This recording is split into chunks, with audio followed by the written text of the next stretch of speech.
రావాల్సిందిగా కోరుతున్నాను. తో పాటుగా సంతాప సభ సంస్మరణ సభ జ్ఞాపకాలతో జరుపుకుంటున్నాము. ఆ మీటింగ్ని ఆర్గనైజ్ చేసింది అధ్యక్ష వహించింది విశాల్ కృష్ణ గారు. ఇప్పుడు వారి వర్ధంతి మీటింగ్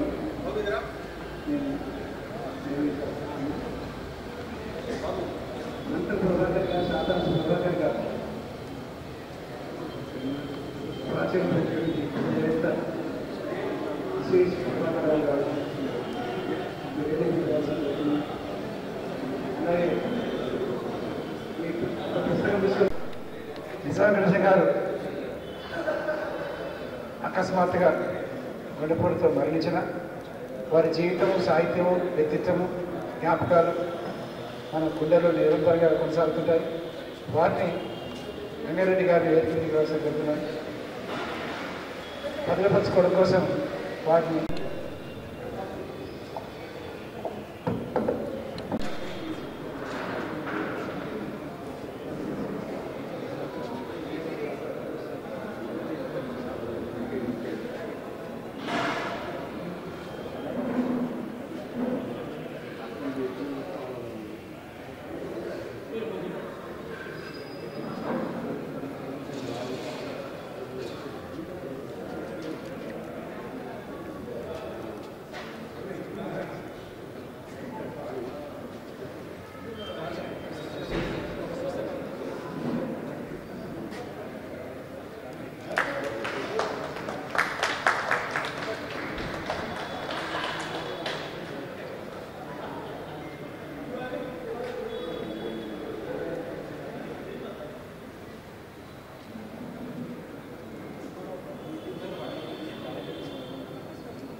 రాసుకోవడం జరిగింది. చక్కటి వ్యాసాలు, వారి జ్ఞాపకాలు, హృదయపూర్వకంగా ఉన్నటువంటి హృదయలో పర్యపరిచినటువంటి జ్ఞాపకాలను నిజాకర్షణ గారి నుంచి దాదాపు 3 నిమిషాల నుంచి 5 నిమిషాల వరకు మన జ్ఞాపక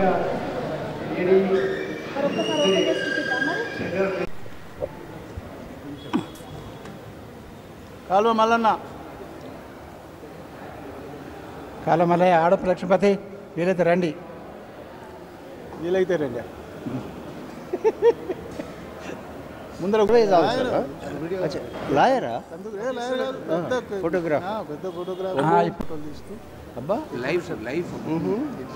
లైఫ్ రియల్లీ అప్రిషియబుల్. అందరూ అందరూ అందరూ పుస్తకం పట్టుకోవాలి, పుస్తకం ఇట్లా పట్టుకోవాలి, ఇట్లా పుస్తకం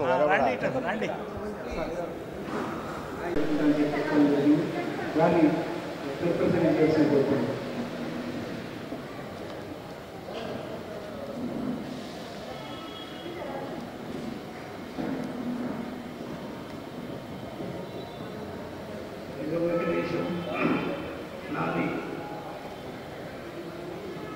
40 సంవత్సరాల అనుబంధం.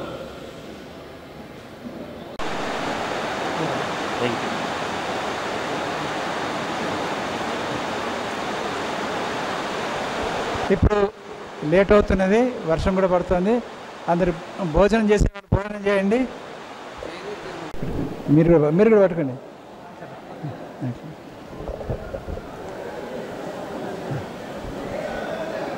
కిందికి పట్టుకోండి.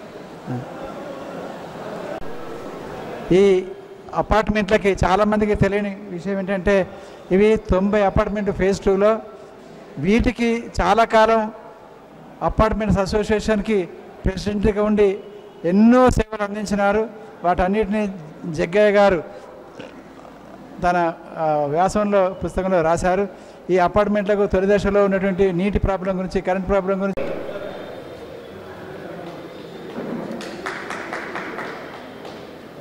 ఎవరికి కష్టం వచ్చినా కూడా నా కష్టం అనుకునేది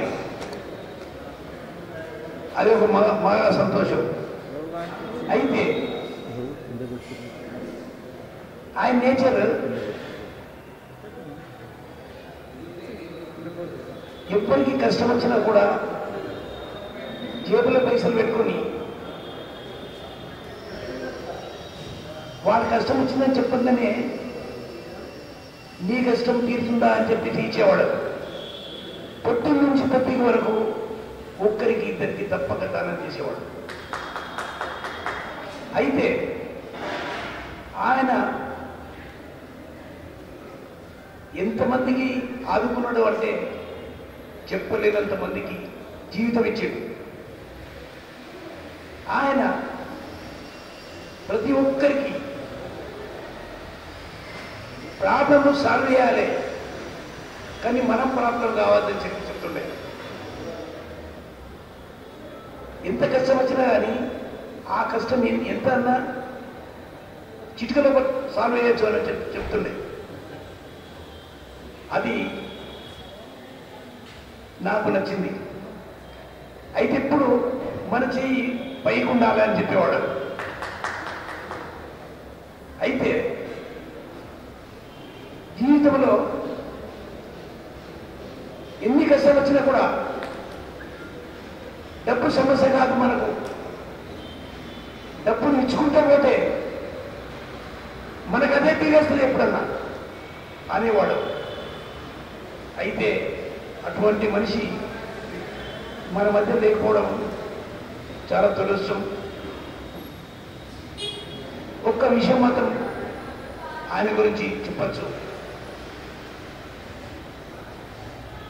ఏ పని చేసినా కూడా డబ్బు కావాలంటే అది ఈజీగా వచ్చేది, తన ముందుకు వచ్చే ఈజీగా వచ్చేది. ఎన్నో అభివృద్ధి కార్యక్రమాలు డిపార్ట్మెంట్లో పనిచేస్తూ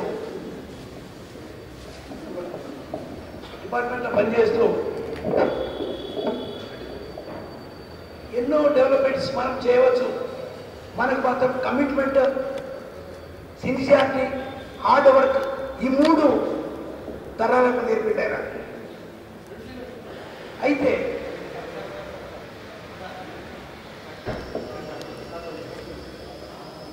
సిన్సియారిటీ, హార్డ్ వర్క్ ఉంటే ఏ పని చేయొచ్చు అని సుబ్బు చేసి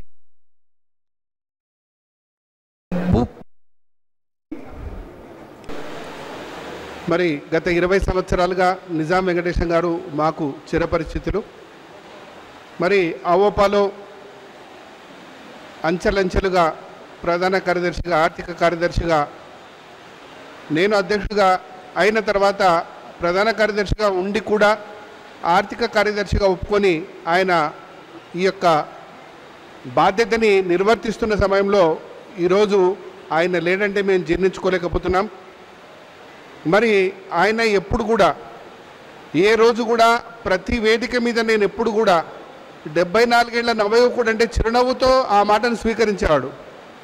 ఎందుకు ఆ మాట నేను అన్నానంటే ఆయనని 74 సంవత్సరాల నవయువకుడు అని ఎప్పుడు కూడా ఏ క్షణం కూడా అలసిపోయేటువంటి మనస్తత్వం కాదు. ఉదాహరణకి మేము మిర్యాలగూడ వెళ్ళేటప్పుడు ఉదయం 6 గంటలకు ఇక్కడి నుంచి ప్రయాణం చేస్తే రాత్రి 2 గంటలకు నన్ను ఇంటి దగ్గర వదిలిపెట్టేసి వెళ్ళాడు ఆయన. 6 నుంచి ఉదయం రాత్రి 2 గంటల వరకు కూడా ఏ క్షణం కూడా ఆయన అలుపు ఎరగలేదు. ఎక్కడ కూడా కనబడలే ఆయన ముఖంలో అలసట. మళ్ళా ఇంటికి వచ్చిన తర్వాత 3 గంటల రాత్రి అర్ధరాత్రి నాకు ఫోన్ చేశాడు. అన్న ఇంకా అమ్మ పడుకోలేదు, నేను వచ్చిన తర్వాతనే నన్ను మాట్లాడించి పడుకున్నదన్నా అని. అంటే అమ్మ మీద అంత అబాధ్యమైనటువంటి ప్రేమను కురిపించేటువంటి 74 ఏళ్ల వయసులో తల్లి అంటే అంత ప్రేమను చూసేటువంటి వ్యక్తిని ఇంతవరకు నా జీవితంలో ఎప్పుడూ చూడలేదు. అటువంటి మహానుభావుడు ఎప్పుడూ చూడలేదు. అంటే ఒక మనిషి ఒక విషయంలో అతి తెలివిగా ఉన్నాడు అంటే ఒప్పుకోవచ్చు. కానీ ఈయనకి పలు రకాలుగా, అంటే ఒక కవిగా, ఒక అభ్యుదయవాదిగా, సమాజం పట్ల అవగాహన ఉన్నటువంటి వ్యక్తిగా, మాట్లాడుతూ ఉంటే కూడా గంటసేపు మాట్లాడేటువంటి అనర్గళంగా మాట్లాడే శక్తిగా, రాస్తూ ఉంటే ఎన్ని గంటలైనా రాసేటువంటి వ్యక్తిగా, ఇంతటి అద్భుతమైనటువంటి శక్తిని భగవంతుడు మరి ఆయనకి ఒక్కడికే ఆ రకమైనటువంటి జ్ఞాపక శక్తిని ఇవ్వడం. కానీ మేము 2 గంటలు 3 గంటలు 4 గంటలు ప్రయాణం చేస్తే ఆ ప్రయాణం మొత్తం కూడా ఏదో ఒక విషయం మీద చర్చ చేసేవాడు. నేను ఆర్ఎస్ఎస్లో కార్యకర్తని, ఆయన అభ్యుదయవాది. అయినా కానీ మా ఇద్దరి యొక్క చర్చ ఎంత సంతోషకరంగా ఉండేది అంటే, అభ్యుదయవాది అయినా కానీ ఆయన యొక్క మనసులో భావాన్ని స్వేచ్ఛగా చెప్పేటువంటి అవకాశం అంత మహానుభావుడు ఇంకెవరు మనకు కనబడరు. ఆయన వెళ్ళినప్పుడల్లా ఆయన ఒక 5-6 పేర్లు ఎప్పుడూ ఎక్కువ తీసుకునేవాడు.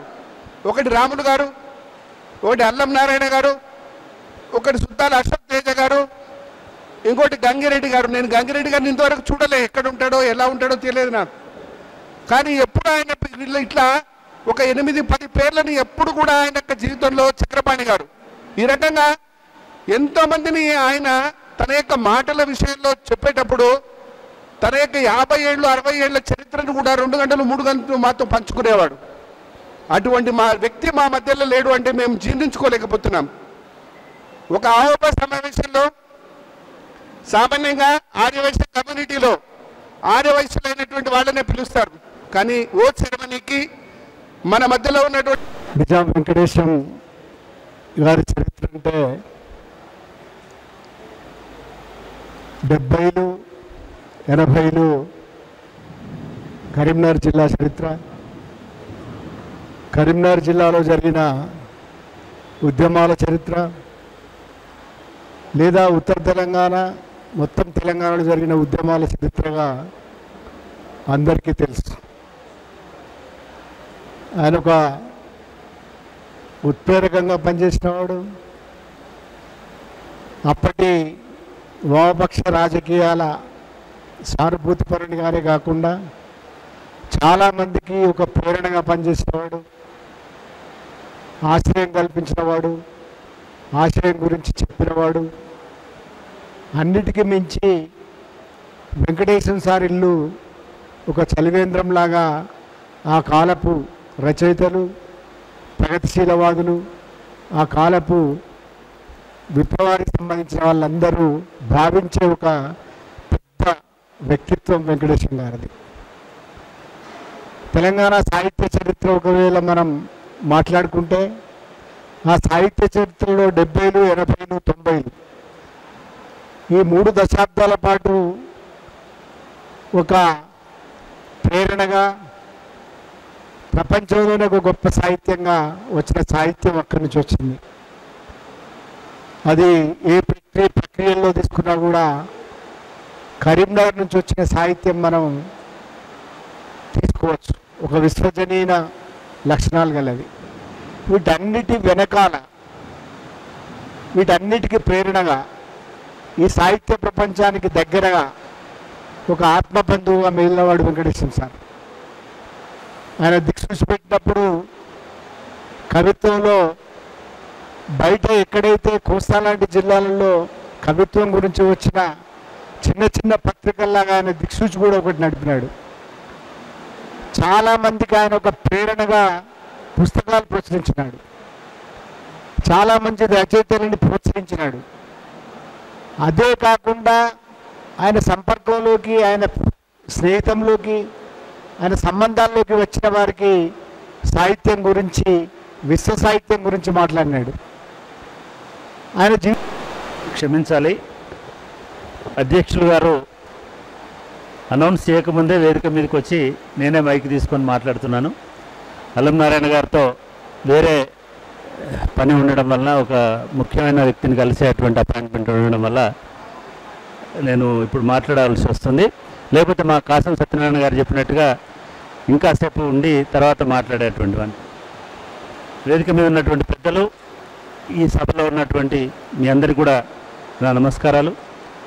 నిజానికి నిజాం వెంకటేశం గారి మరణ వార్త తెలిసిన తర్వాత కొంతమంది మిత్రులు మరి నేను అందుబాటులో లేను అప్పుడు, సరే నేను రాలేకపోయాను కూడా. ఇవాళ ఎట్టి పరిస్థితుల్లో ఇక్కడికి రావాలని అనుకున్నాను. ముందుగా ఈ కార్యక్రమాన్ని ఏర్పాటు చేసినందుకు బిఎస్ రాములు గారికి, వారి కుటుంబ సభ్యులు, నిజాం వెంకటేశం కుటుంబ సభ్యులకు నేను అభినందనలు తెలియజేస్తా ఉన్నాను. వెంకటేశం గారితో మా ప్రయాణం ఇందాక నారాయణ గారు చెప్పినట్టుగా కరీంనగర్ ప్రయాణమే కాకుండా ఉద్యమాలకు సంబంధించినటువంటి ప్రయాణమే కాకుండా ఆయనకు ఒక అరుదైనటువంటిది ఏమిటంటే సాహిత్యంలో కానీ పత్రికా రంగంలో కానీ లేదా రచనా వ్యాసంగంలో ఎవరున్నా కూడా వారిని హక్కుని చేర్చుకొని వారిని ఎంకరేజ్ చేసి వారితో పాటు ఆయన కూడా ప్రయాణం చేసేటువంటి వ్యక్తి. అట్లా దాదాపుగా ఒక 20-25 సంవత్సరాల కింద నాకు నిజాం వెంకటేశం గారు ఒక 30 సంవత్సరాల కింద నుంచి నాకు పరిచయం. మేము జీవగడ్డ నుంచి మా అనుబంధం అట్లా కొనసాగుతూ వస్తున్నది. ఈ ప్రయాణంలో వారి నుంచి అనేక విషయాలని, అంటే కేవలం సాహిత్యం అంటే కథలు, కవిత్వం మిగతావి కాకుండా సామాజిక విశ్లేషణలో ముఖ్యంగా కరీంనగర్కు సంబంధించి తెలంగాణకు సంబంధించినటువంటి సామాజిక అభివృద్ధి సాంస్కృతిక విశ్లేషణలో వారి నుంచి నేను చాలా విషయాలు నేర్చుకున్నాను. నిజానికి ఒక సందర్భంలో 89-90 ప్రాంతంలో నేను కల్లోల జిల్లా కన్నీటి ఖిల్లా అనే ఒక సిరీస్ని వార్త ఉదయం దినపత్రికలో రాసేవాడిని. అది రాస్తున్నటువంటి సమయంలో వారు అప్పుడు జగిత్యాల్లో పనిచేసేవారు. వారికి ఒక స్కూటర్ ఉండేది. ఆ స్కూటర్ మీద జగిత్యాల, మెట్పల్లి, కొరుట్ల ఈ 3 ప్రాంతాల్లో ఉన్నటువంటి గ్రామీణ ప్రాంతాల్లో వస్తున్నటువంటి మార్పులను ఒక 4-5 రోజులు నన్ను ఆయన తీసుకెళ్ళి ప్రతి ఊర్లో మేము అనేక మందితో సంభాషించి వచ్చినాం. అప్పుడు బండలింగాపూర్ అనేటువంటి విలేజ్కి తీసుకెళ్ళాడు. దానికి సంబంధించినటువంటి చరిత్ర మొత్తం కళ్ళకు పట్టినట్టుగా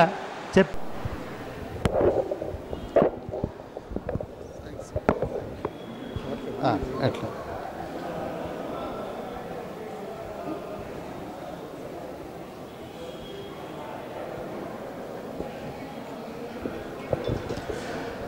హలో హలో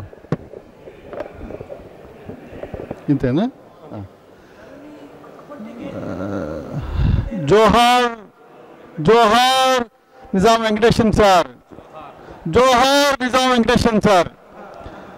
నేను బిలీవర్స్ గైడెన్స్ అసోసియేషన్ తరపు నుంచి కుమార్ మాట్లాడుతున్నాను. ఈ అసోసియేషన్కి నిజాం వెంకటేశం గారికి చాలా చాలా చాలా అనుబంధం సంబంధం ఉంది. ఈ మా బిలీవర్ గార్డెన్స్ ఫేజ్ 2కి ఓ పెద్ద మనిషిలాగా, ఓ దిక్కులా, ఓ అన్నలా, ఎప్పుడైనా ఆపదొస్తే పిలిచే ఓ ఆర్తనాదంగా మాకు ఆయన చాలా గుర్తుండిపోతారు. అలాగే ఈ అసోసియేషన్ తరఫున ఆయన సేవలు గణనీయం, గణనీయం. ఆయన ఈ అసోసియేషన్తో మాకు రెగ్యులర్గా ఆయనతో చాలా అనుబంధం ఉండేది, చాలా ఇంటరాక్షన్స్ జరుగుతూ ఉండేవి. మా బిలీవర్ గార్డెన్స్ నిజంగా ఒక పెద్ద మనిషిని కోల్పోయాడు అనే బాధలో నుంచి మేము ఇంకా తేరుకోలేకుండా ఉన్నాం. నిజాం వెంకటేశం గారి గురించి చెప్పడానికి వక్తలు చాలామంది చాలా అద్భుతాలు చెప్పారు. కాకపోతే మా స్వయం అనుభవం ఏంటంటే మా అపార్ట్మెంట్లో మేము మా కళ్ళ ముందర ద్వారా మేము ఆయన ఈ కాంట్రిబ్యూషన్ చేయటంలో మొన్న కరోనా టైం లాక్డౌన్లో మా అసోసియేషన్ తరఫు నుంచి ఎంతోమంది పేదవాళ్ళకి మేము చాలా దానాలు చేస్తాం, బియ్యము ఇలాంటివన్నీ. వాటిల్లో ఆయన మమ్మల్ని చాలా ఎంకరేజ్ చేసి ఈ అసోసియేషన్ తరఫు నుంచి మేము ఇక్కడ చాలామంది పేద పెద్దలకు ఇలా డిస్ట్రిబ్యూట్ చేసే విధానంలో కూడా ఆయన ఎంతో చేయూతనిచ్చి మా అందరికీ చాలా అండదండలుగా నిచ్చారు. ఇలాంటి మంచి వ్యక్తి ఇవాళ మా అపార్ట్మెంట్లో, మా అసోసియేషన్లో మా మధ్య లేకపోవటం నిజంగా. నిజాం వెంకటేష్ మిత్రులారా, మనుషులు 2 రకాలుగా ఉంటారు. ఒకరు అసంపూర్ణ మానవులు, రెండోవారు సంపూర్ణ మానవులు. సంపూర్ణ మానవుడిగా జీవించిన వాడు నిజాం వెంకటేశం. ఆయన అన్ని రకాల సామాజిక, సాంస్కృతిక, ఆర్థిక, రాజకీయ పోరాటాలు ఏవైతే ప్రజల నుంచి వచ్చాయో వాటన్నిటిలో కూడా నిలబడి జీవించినవాడు. నేను చదువుకునే రోజుల నుంచి నాకు బాగా పరిచయం, మా నిజామాబాద్ జిల్లాకు సుపరిచితుడు. ఆయన ద్వారా మనం నేర్చుకోవలసిన అత్యవసరమైన అంశం ఏమిటంటే సమాజం విచ్ఛిన్నమవుతున్న ఒక సందర్భంలో మనం ఉన్నాం. ఈ విచ్ఛిన్నకరమైన శక్తుల మధ్య మనం జీవిస్తూ ఉన్నాం. ఆయన ఎప్పుడూ కూడా సంఘటిత శక్తికి చాలా ప్రాధాన్యత ఇచ్చేవాడు. సాహిత్యకారులన్నా, సాంస్కృతిక రంగాలలో పనిచేసేవారన్నా వారిళ్లకు ప్రత్యక్షంగా వెళ్ళి వచ్చేవాడు. ఉదాహరణగా నేను ముసరంబాగ్లో ఉంటాను. ముసరంబాగ్ నుంచి వనస్థలీపురం దాకా కలిసే మిత్రులందరికీ మొట్టమొదట మార్నింగ్ మా ఇంటికి వచ్చేవారు. అతడు నేను కలిసి చాలా ఇళ్ళకు తిరిగేవాళ్ళం. అందులో ఒక 5-6 ఇళ్లలో షీలా వీర్రాజు గారు ఒకరు. షీలా వీర్రాజు ఇంటికి మా ఇంటికి వచ్చిన తర్వాతనే ఇద్దరం కలిసి వెళ్ళేవాళ్ళం. గంటల తరబడి మాట్లాడేవాళ్ళం. చివరి రోజు మాట్లాడిన ప్రధానమైన అంశం ఏమిటంటే, ఈ పరిణతవాణి పుస్తకాలు నువ్వు చదివావా అని పెద్ద సెట్టు తెచ్చి నాకు ఇచ్చాడు. నేను చదివానండి, ఈ పుస్తకాలన్నీ చదివానన్నాను. కానీ పరిణతవాణిలో ఆయన ఒక్కడవుతాడని నేను ఎప్పుడూ ఊహించలేదు. ఆ విషాదాన్ని మనసులో దాచుకుంటూ ఆయనకు మనం చేయాల్సింది ఇంతకు పూర్వం మిత్రులు చెప్పినట్లుగా నుంచి నిజానికి నాకు ఎక్కువ తెలియదు కానీ తక్కువ పరిచయం ఉంది. తక్కువ కాలం సంబంధించి ఆయన అందించిన స్నేహాన్ని, సాయాన్ని, పంచిన మైత్రీభావాన్ని మనం గుర్తుపెట్టుకుని మనం ఇప్పటికన్నా మరింత మెరుగ్గా అర్థవంతంగా జీవించాలని, అది ఆయన జీవితం మనకి అందిస్తున్న స్ఫూర్తి అని భావిస్తూ, ఇది తీరని లోటు మిత్రులకు, మరీ ముఖ్యంగా కుటుంబ సభ్యులకు. వారికి ఈ గాయం చిన్నది కాదు. ఎందుకంటే నిజాం వెంకటేశం గారి అమ్మగారు 31వ తేదీ పోయారు, వీరు 18 పోయారు. ఒక 20 రోజుల వ్యవధిలో ఇన్ని జరగడం అనేది చాలా బాధాకరమైన విషయం.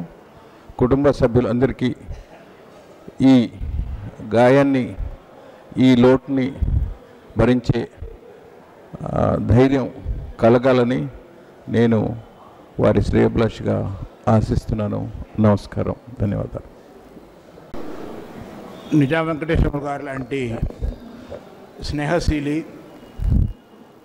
అందరికీ సహాయం చేసేవాడు, సాహిత్యాభిమాని, సాహిత్య పోషకుడు, అభినవ భోజుడు లాంటివాడు మరణించడం అనేది నిజంగా ముఖ్యంగా కరీంనగర్ జిల్లాకు, మొత్తం తెలంగాణ సాహిత్యానికే పెద్ద తీరని లోటని నేను అనుకుంటాను. నాకు దాదాపు 40 ఏళ్ళ నుంచి వెళ్ళి పరోక్షంగా తెలుసు, 30 ఏళ్ళ నుంచి వెళ్ళి ప్రత్యక్షంగా తెలుసు.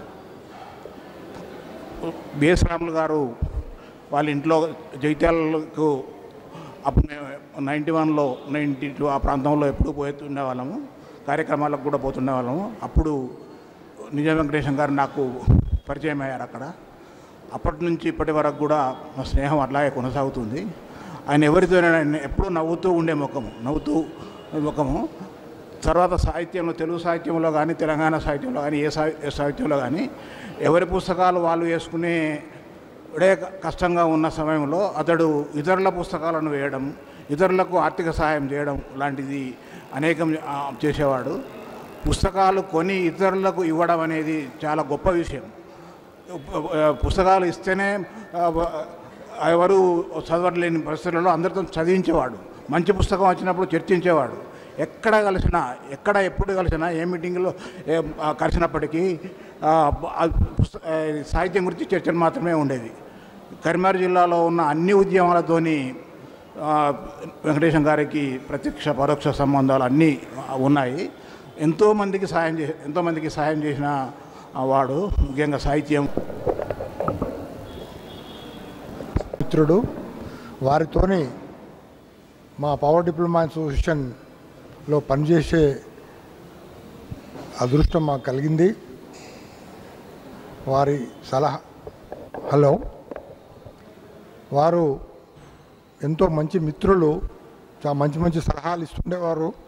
వారి సేవలు నిజంగా కూడా డిప్లొమా అసోసియేషన్ మరవలేని.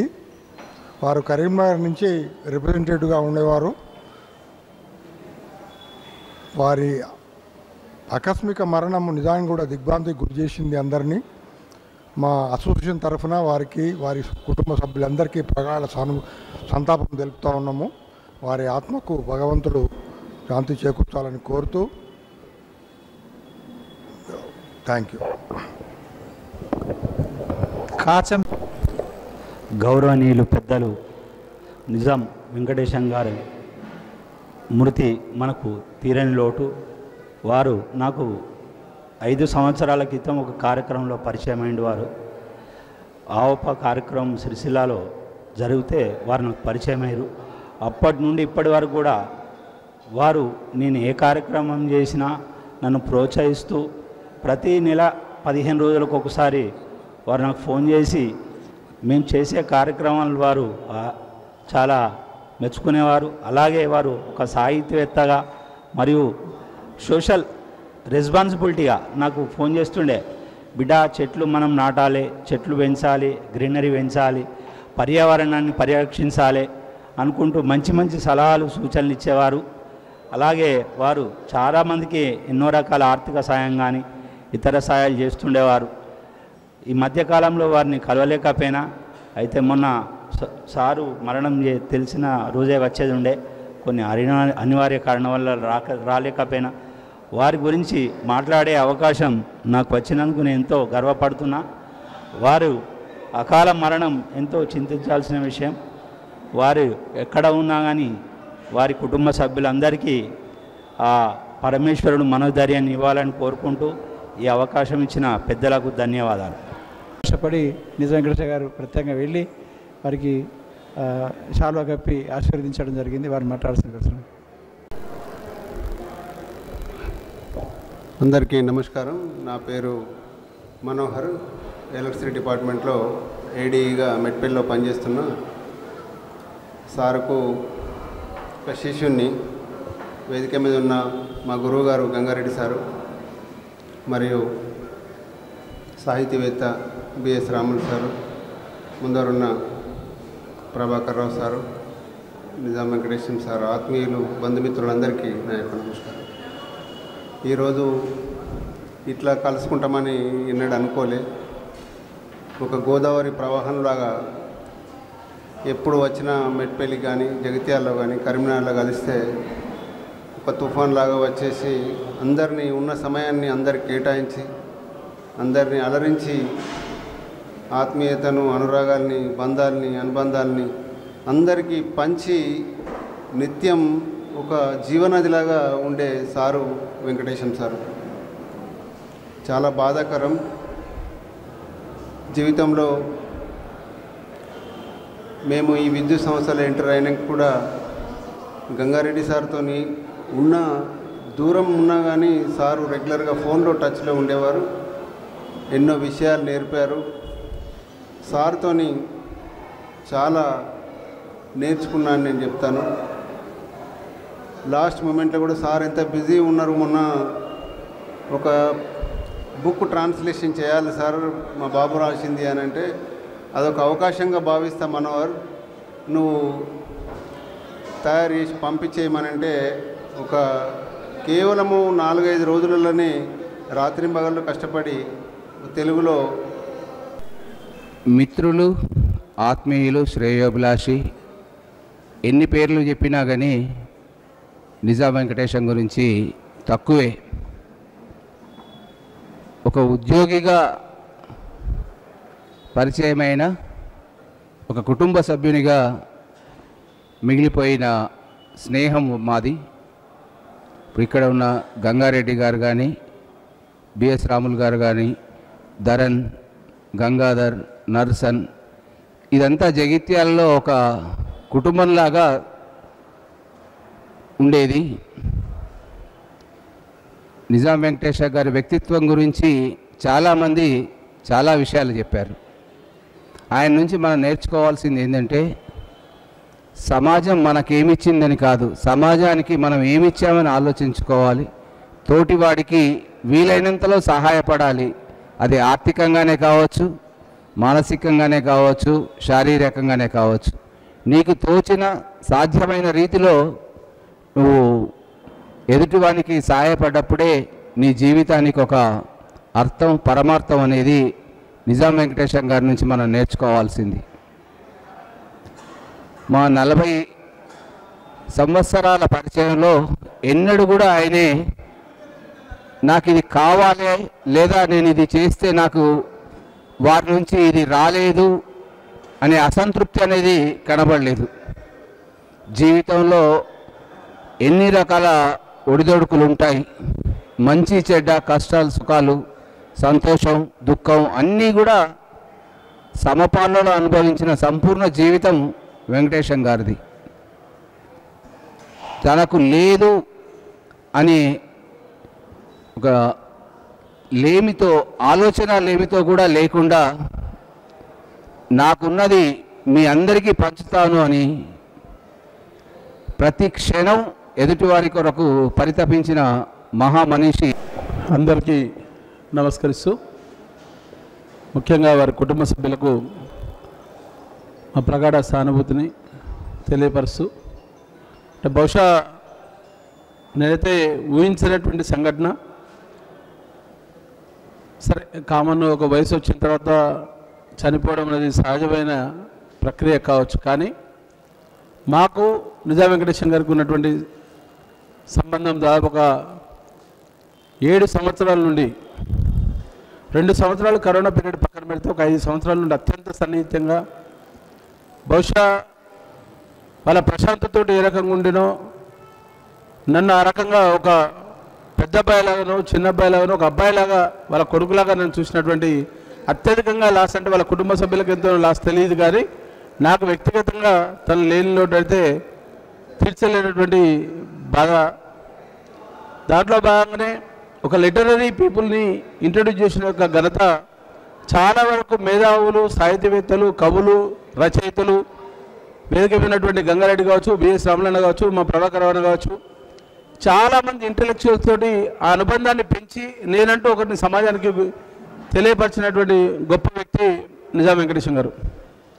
మా ఒకవేళ కమ్యూనిటీ కన్సర్న్లు వస్తే మా వైశ్య వికాస వేదికకు, V3 న్యూస్కు గౌరవ సలహాదారులుగా ఉండి ఎప్పటికప్పుడు గత 4 సంవత్సరాల నుండి V3 న్యూస్ ఛానల్కు మేము వైశ్య వికాస వేదిక పెట్టి 5 సంవత్సరాలు అవుతుంది. ఆ 5 సంవత్సరాల నుండి కూడా పూర్తి స్థాయిలో మేము ఏ కార్యక్రమం చేసినా, మేము పొలిటికల్గా ఏ స్టెప్ వేసినా కానీ ఆ పొలిటికల్ స్టెప్కు ఇట్లా కాదు, ఈ డైరెక్షన్లో పోతే బాగుంటుంది, నేను చిన్నోని వాళ్ళ అబ్బాయి లాంటి అయినా కానీ సత్తనా అని పిలుచుకుంటూ మా ఇంట్లో ఒక మనిషిలాగా, వాళ్ళ ఇంట్లో ఒక తలలో నాలుకలాగా నేను మిగిలినటువంటి సందర్భం. మరి ఆ గొప్ప వ్యక్తికి నివాళులు అర్పించడం అంటే చాలా బాధాతప్త హృదయంతో తెలియాల్సినటువంటి అవసరం ఉంది. అలాగే ఇక్కడికి వచ్చిన తర్వాత చూస్తే అత్యంత ప్రకారంగా, అంటే పుట్టింది నేను కరీంనగర్ జిల్లాలో ఎందుకు పుట్టలేని ఒక బాధాకరమైన ఆ రకమైనటువంటి ఒక అనుభూతి.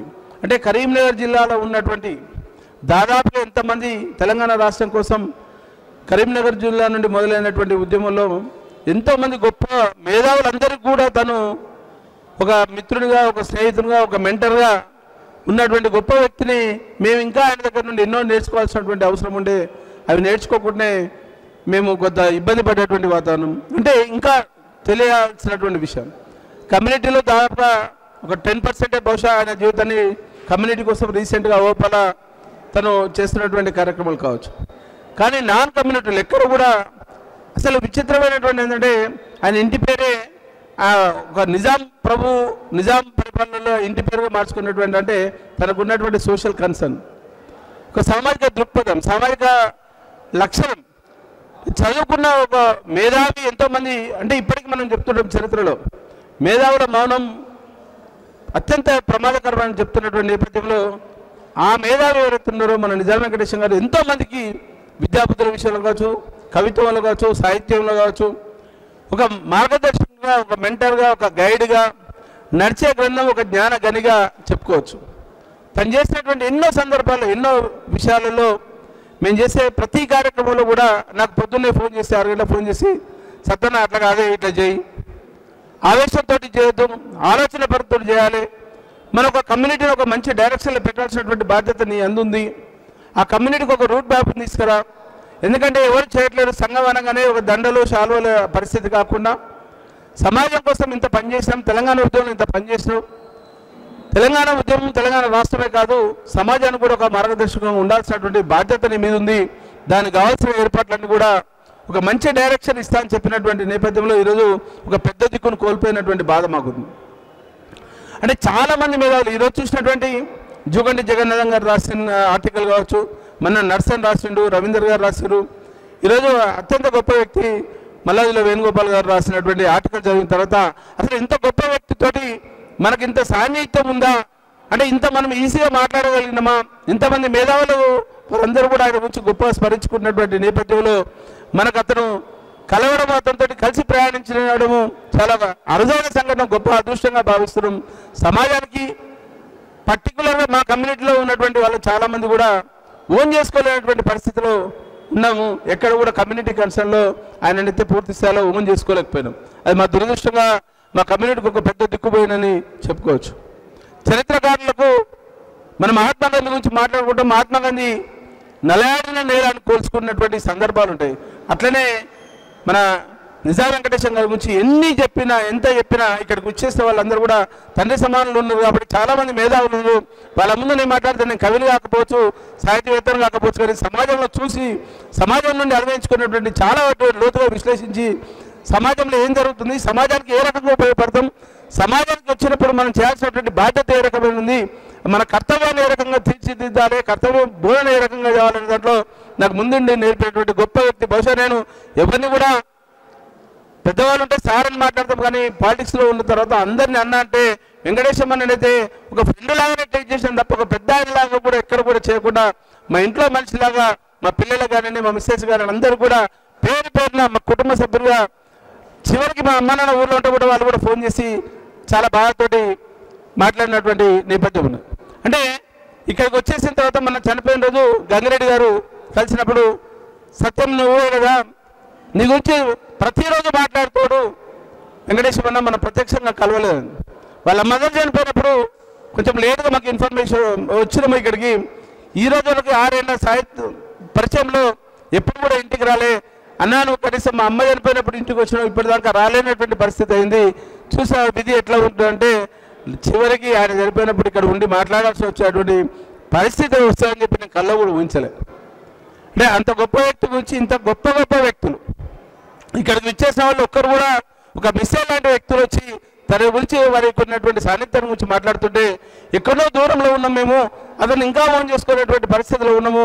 కనీసం ఏ రకంగా వారికి ఇచ్చేటువంటి నివాళులని చెప్పలేనటువంటి ఒక భావోద్వేగానికి లోనయ్యేటువంటి పరిస్థితులు తప్ప ఇంతకంటే ఎక్కువైతే బహుశా ప్రభాకరన్ తోటి అత్యంత సాన్నిధ్యంగా వెంకటేశ్వర తర్వాత నాకు పరిచయం చేసి మనోడు సత్యం మనోడిని కాపాడాల్సినటువంటి బాధ్యత ఉందని బహుశా ప్రభాకరన్ కావచ్చు, బిఎస్ రాములు కావచ్చు కొంతమందికి చెప్పినటువంటి విషయాన్ని నాకు స్పష్టంగా చెప్పింది. ఆ క్రమంలో నేను చెప్తున్నా, ఇంతకుముందు ఒక పెద్దలు మాట్లాడి ఒక పుస్తకాన్ని లేకపోతే ఒక అవార్డులో అంటే తప్పకుండా దానికి కావాల్సినటువంటి వనరుల విషయాలు కావచ్చు, మేము ఆల్రెడీ కమ్యూనిటీ నుండి ఒక సంస్మరణ సభ జరిగిన తర్వాత పెద్ద బాగుంటుంది, లేకపోతే దాన్ని కమ్యూనిటీకి కన్ఫై చేసిన వాళ్ళం అవుతాము. కమ్యూనిటీని ఓన్ చేసుకోవడం కాదు, సమాజం ఓన్ చేసుకునేటువంటి పరిస్థితులు ఉండాలి అన్న ఉద్దేశంతో మేము సంస్మరణ సభ పెట్టలేకపోయినాం. దీని తర్వాత పెద్ద గౌరవాన్ని ఇచ్చిన విధంగా ఉంటుంది. ప్రభుత్వం తరఫున కూడా ఇప్పటికే సీఎం గారు సంతాపాన్ని తెలియపరిచినటువంటి నేపథ్యంలో ప్రభుత్వం నుండి కూడా ఎక్కడో దగ్గర అప్పీల్ చేసేటువంటి అవకాశము ఇక్కడికి విచ్చేసినటువంటి చాలా మంది ఉన్నారు. కాబట్టి మీ ద్వారా ప్రభుత్వానికి ఒక అప్పీలు వారి పేరు మీద ఏదైనా ఒకటి అవార్డు ప్రకటించాల్సినటువంటి బాధ్యత కూడా ప్రభుత్వం మీద ఉంది. దాని దృష్టికి తీసుకుపోవాల్సినటువంటి బాధ్యత మీకున్నటువంటి వారికి ఉన్నటువంటి అల్లం నారాయణ కావచ్చు, కండా చక్రపాణి కావచ్చు, ఇట్లాంటి వాళ్ళు చాలామంది ఉన్నారు. కాబట్టి వారి ద్వారా ప్రభుత్వానికి తెలియపరచాలి. అదే కాకుండా సమాజంలో ప్రభుత్వం ఒకటి చేస్తేనే చేసినట్టు కాదు, సమాజంలో ఉన్నటువంటి సంఘాలు ఏం చేసినా ఒక కమ్యూనిటీ ఆస్పెక్ట్లో వస్తే ఆ సంఘపరంగా మేము వైశ్య వికాస్ వేదిక నుండి తప్పకుండా పుస్తకమే కానివ్వండి, అవార్డే కానివ్వండి, ఏదున్నా ముందుండి పనిచేసే బాధ్యత మరి ప్రభాకరన్న, గంగిరెడ్డి గారు, బిఎస్ రాములు గారు, ఇంకెవరన్నా మీరు పెద్దవాళ్ళు ఉంటే మాకు అన్ని రకాలుగా ఆయన లేని లోటు కనీసం భౌతికంగా ఆయన లేకుండా ఆయన ఆశయాలని కొనసాగించే దాంట్లో మేము ముందుంటామని చెప్తూ ఈ అవకాశం ఇచ్చినందుకు వారి కుటుంబ సభ్యులకు మరొకసారి శిరస్సు వచ్చి ప్రణామాలు అర్పిస్తూ ముగిస్తున్నాం.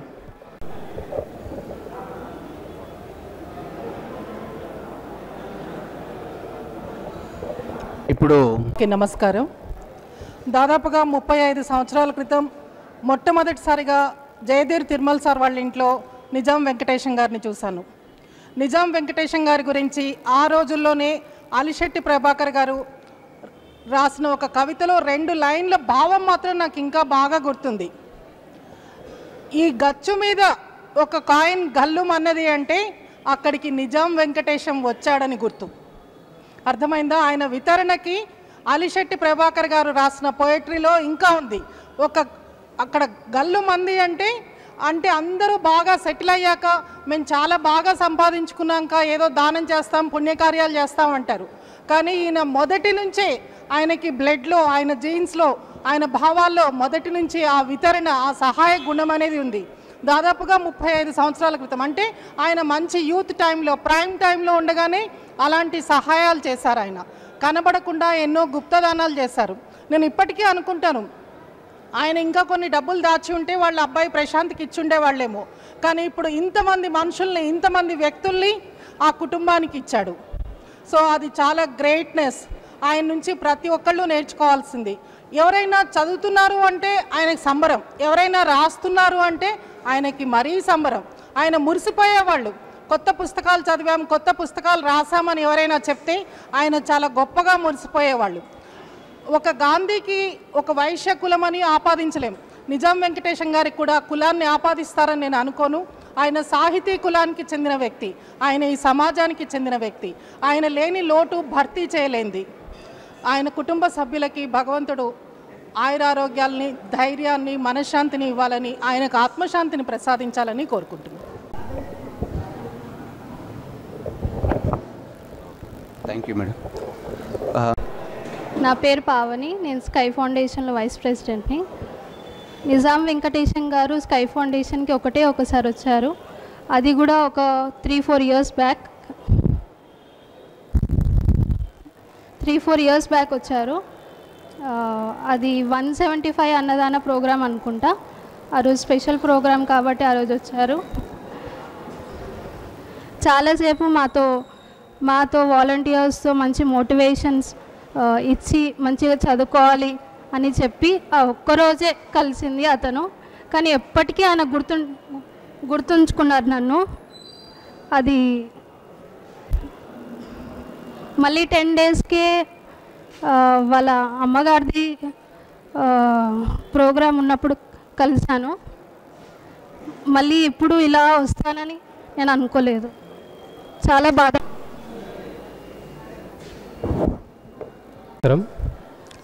ఇక్కడ ఈ వేదిక మీద చెప్పడం అనేది చాలా బాధాకరమైన విషయం. ఎందుకంటే నేను చేసే రెగ్యులర్ అన్నదాన కార్యక్రమానికి ముఖ్య అతిథిగా రామల్ గారిని పిలవడం జరిగింది. ఒక కార్యక్రమానికి రామల్ గారి ప్రియమిత్రుడు వెంకటేశం గారు. రామల్ గారు కూడా స్కై ఫౌండేషన్ ఎక్కడికి వెళ్ళినా సరే మాది ఫౌండేషన్ అని చెప్తూ ఉండేవాళ్ళు. సేమ్ అదే పద్ధతిలోనే వెంకటేశం గారు కూడా ఒకసారి మా ప్రోగ్రాంకి రావడం, అతను చాలా హ్యాపీగా ఫీల్ అవ్వడం అన్నట్లు. అంటే మేము చేసే విధానము చేస్తున్న విధానము చూసి చాలా గొప్పగా ఫీల్ అయిన వ్యక్తి. కానీ ఆ ఒక్కరోజు వచ్చిన దాన్ని ప్రతి ఒక్కరితో చెప్పడం అనేది చాలా గొప్ప విషయం. ఒక్కసారి చూసిన విధానాన్నే 100 మందికి చేయడం అనేది చాలా గొప్ప విషయము. అదే సందర్భంలో వాళ్ళ అమ్మగారు పరమదించినప్పుడు ఆ ప్రోగ్రాంకి రావడం జరిగింది. అది మాకు శాపమో లేకుంటే ఆనందమో తెలియదు, కానీ గెట్ టుగెదర్ లాగా అందరినీ ఒక దగ్గర కూర్చోబెట్టి మా స్కై ఫౌండేషన్ గురించి చెప్పడము, వీళ్ళకు మనకు తోచినంత వరకు ఎంతవరకు సాయం చేద్దామని చెప్పిన ఆదివారానికి మళ్ళీ వచ్చిన ఆదివారానికి ఆయన పరమపదించడం అనేది చాలా బాధాకరమైన విషయము. నిజంగా వెంకటేశం గారు మాకు లేని లోటు అనేది కనపడ్డది. కానీ మిత్రులు, శ్రేయబులు అసలు చాలామంది కూడా స్కై ఫౌండేషన్ ఆదరిస్తున్నారు. వాళ్ళందరికీ కూడా కృతజ్ఞతలు. వెంకటేశం గారికి జోహార్ జోహార్. అందరూ తన గురించి, తన కుటుంబం గురించి ఆలోచిస్తారు. అదే కోవలో నాన్న కుటుంబాన్ని, ప్రపంచమే తన కుటుంబం అనుకొని బతికారు. అదే మెసేజ్ అందరికీ ఇచ్చారు. తన ఆదర్శాలు, తన విలువలు మాకు అందరికీ అందించి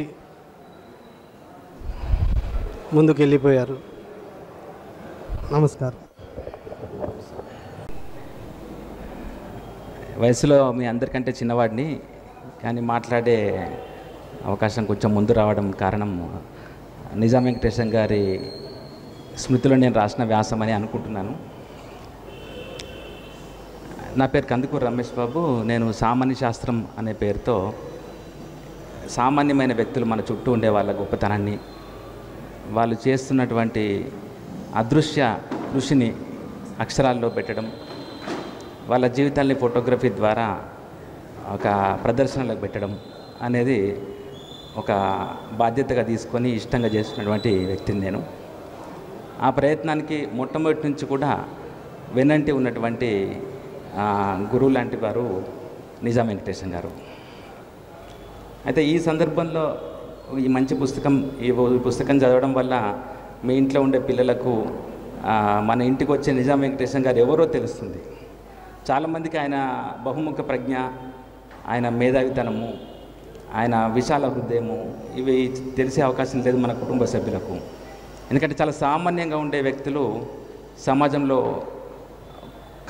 ద్వాదశ దినకర్మ సందర్భంగా వచ్చిన అందరికీ కృతజ్ఞతలు. ఆయన మీద ఉన్న ప్రేమ ప్రకటించడానికి మీరు వచ్చినందుకు చాలా ధన్యవాదాలు. ఆ తర్వాత వెంకటేశం సార్ నాకు ఒక 45 ఏళ్ళుగా, నాకు ఇప్పుడు 67 ఏళ్ళు ఉంటే నాకు 20 ఏళ్ళు కూడా రాలేదు. అప్పటి నుంచి మాకు జగిత్యాలలో పరిచయము.